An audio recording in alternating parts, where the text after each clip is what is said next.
Move to 3. Now, this is the step that is sometimes skipped, and it can be okay, but this is where, and sometimes this is planned up front, which is great.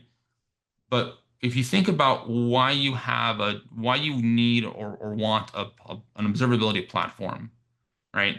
There's a lot of reasons, but one of those reasons is if you have an outage, if you have some type of issue that causes some downtime, you need or want access to this tool to be able to see and address and figure out and rectify and remediate this issue.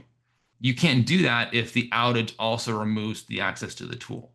So when you plan out your telemetry that's feeding your observability platform, you want to take into account that scenario, right? If we're going to have an outage in a data center and my tool only exists in that data center, you may be out of luck unless you have a console and you can call Jim down at the data center to connect in and look at it, and then maybe you have a solution. But for the most part, you want to make sure that both your telemetry is some type of high availability, your access to the tool is some type of a high availability mode, and you kind of plan this accordingly.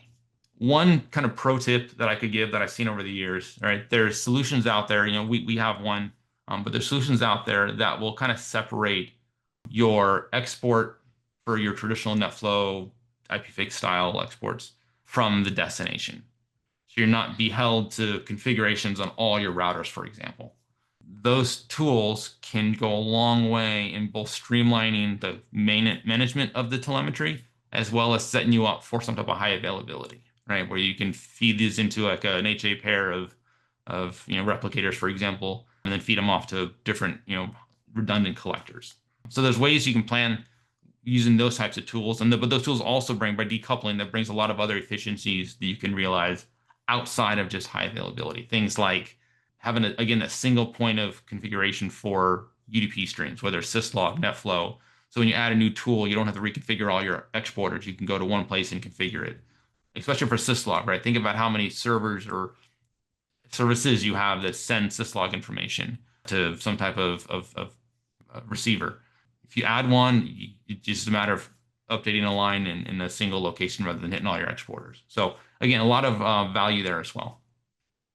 All right, so as we move beyond number 3, we kind of move away from what I would classify as kind of the collection, right? So 1, 2, and 3 are really about ensuring you have the appropriate collection, the appropriate telemetry in place, that you're feeding information as best as you can.